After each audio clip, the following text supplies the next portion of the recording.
صرف 5 منٹ دے دیجئے 5 منٹ کے مدرسے کو۔ 10 ذی القعدہ۔ بات کریں اسلامی تاریخ پر، حضرت عمر بن عبدالعزیز رحمۃ اللہ علیہ، ان کی پیدائش 61 ہجری میں ہوئی۔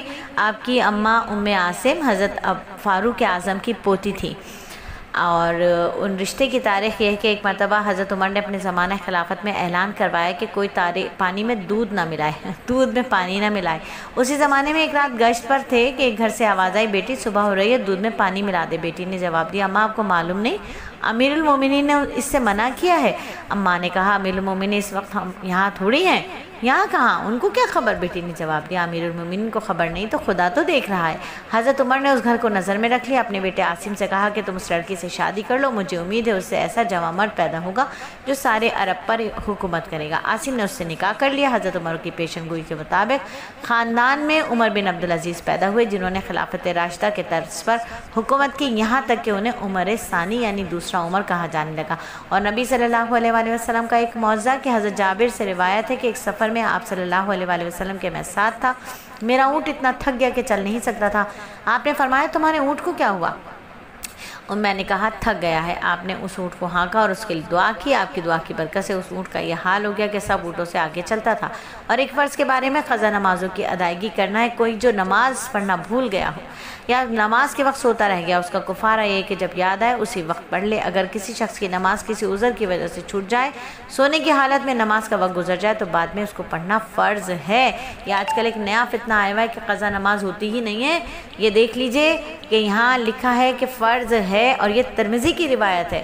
اب حضرت ابی قتادہ رحمۃ اللہ علیہ کی طرف رضی اللہ تعالیٰ عنہ نے روایت کی ہے، ترمذی شریف کی روایت ہے یہ، تو پھر فرض نماز کی قضا کرنا ضروری ہے۔ اور ایک سنت کے بارے میں بات کریں کہ زمزم پینے کی دعا ہے، اللہم انی اسألک علما نافعا ورزقا طیبا عملا متقبلا شفاء دائما قلبا خاشعا لسانا ذاکرا کل داء۔ اے اللہ، میں تجھ سے نفع بخش علم کا، کشادگی والی روزی کا، ہر بیماری سے شفا کا سوال کرتی ہوں۔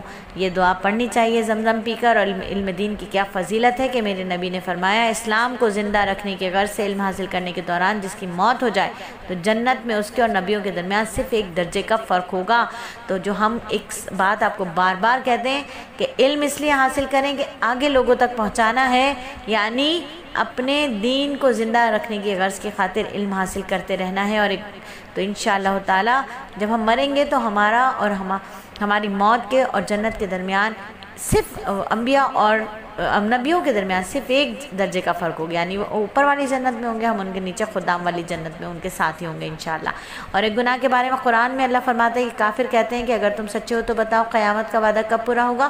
بس وہ لوگ ایک ہولناک آواز کا انتظار کر رہے ہیں جو ان کو حال ہی میں آ پکڑے گی، جبکہ وہ آپس میں جھگڑ رہے ہوں گے، پھر یہ نہ تو وصیت کر سکیں گے نہ اپنے گھر والوں کے پاس لوٹ سکیں گے، اور دنیا چاہنے والوں کے لیے بہت نقصان ہے۔ قرآن میں اللہ فرماتا ہے، جو شخص آخرت کی کھیتی کا طالب ہو ہم اس کی کھیتی میں ترقی دیں گے، اور جو دنیا کی کھیتی کا طالب ہو ساری کوشش اسی میں صرف کر دے تو ہم اس کو دنیا میں سے کچھ دے دیں گے۔